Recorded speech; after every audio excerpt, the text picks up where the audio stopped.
नमस्कार दोस्तों, आज हम बात करेंगे 48 लॉस ऑफ पावर के 7वें नियम के बारे में। ये नियम कहता है कि काम दूसरों से करवाओ लेकिन श्रेय खुद ले लो। सुनने में यह नियम थोड़ा कठोर लगता है, लेकिन शक्ति की दुनिया में यह एक बहुत ही व्यवहारिक सिद्धांत है। रॉबर्ट ग्रीन बताते हैं कि महान नेता हमेशा हर काम खुद नहीं करते। वे बुद्धिमानी से दूसरों की प्रतिभा, मेहनत और कौशल का उपयोग करते हैं, लेकिन अंतिम पहचान और सम्मान अपने नाम से जोड़ते हैं। सबसे पहले एक भारतीय उदाहरण से समझते हैं। मान लीजिए एक सफल फिल्म निर्देशक है। फिल्म में सैकड़ों लोग काम करते हैं। लेखक कहानी लिखता है, अभिनेता अभिनय करते हैं, संगीतकार संगीत बनाता है, तकनीकी टीम मेहनत करती है। लेकिन जब फिल्म हिट होती है तो मीडिया क्या कहता है? ये फलां निर्देशक की फिल्म है, पूरा श्रेय उसी को मिलता है। क्या निर्देशक ने सब कुछ खुद किया? नहीं, लेकिन उसने पूरी टीम को सही दिशा दी, संसाधनों का उपयोग किया और अंतिम परिणाम को अपने नाम से जोड़ा। यही इस नियम की शक्ति है। अब कॉर्पोरेट दुनिया का उदाहरण लेते हैं। एक कंपनी में एक मैनेजर है जिसके अधीन कई कर्मचारी काम करते हैं।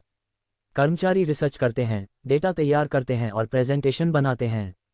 लेकिन जब क्लाइंट के सामने प्रस्तुति होती है तो मैनेजर सामने आता है और पूरी रणनीति को अपने नेतृत्व में पेश करता है। क्लाइंट प्रभावित होता है और सफलता का श्रेय मैनेजर को मिलता है। ये नियम हमें यह नहीं सिखाता कि लोगों के साथ अन्याय करें, बल्कि यह सिखाता है कि एक नेता का काम रणनीति बनाना और संसाधनों का उपयोग करना है। यदि आप हर काम खुद करने लगेंगे तो आपकी ऊर्जा सीमित हो जाएगी।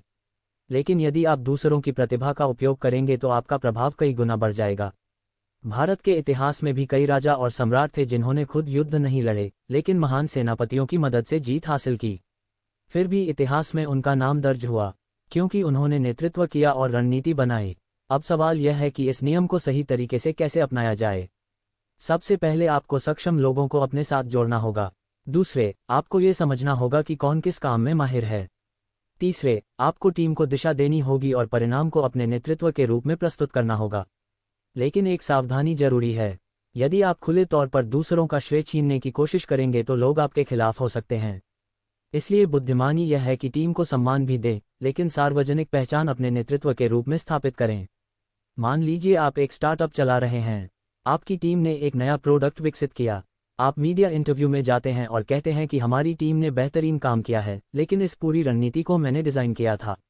इस तरह आप टीम को भी महत्व देते हैं और नेतृत्व का श्रेय भी लेते हैं। ये नियम हमें ये समझाता है कि शक्ति केवल मेहनत से नहीं, बल्कि प्रभावी उपयोग से बनती है। अगर आप हर काम खुद करेंगे तो आप सीमित रहेंगे, लेकिन अगर आप दूसरों की क्षमता को जोड़कर अपने विजन में ढालेंगे तो आप बड़े स्तर पर प्रभाव डाल सकेंगे। याद रखिए, नेता वही है जो संसाधनों का सही उपयोग करे। जो व्यक्ति हर छोटी चीज खुद करता है, वह कभी बड़े स्तर पर नहीं पहुंच पाता। इसलिए 48 लॉस ऑफ पावर का 7वां नियम हमें सिखाता है कि अपनी ऊर्जा को बचाए, दूसरों की प्रतिभा को जोड़िए और अंतिम परिणाम को अपने नेतृत्व की पहचान बनाए। यही रणनीति आपको भीड़ से अलग करती है और आपको प्रभावशाली बनाती है। धन्यवाद दोस्तों।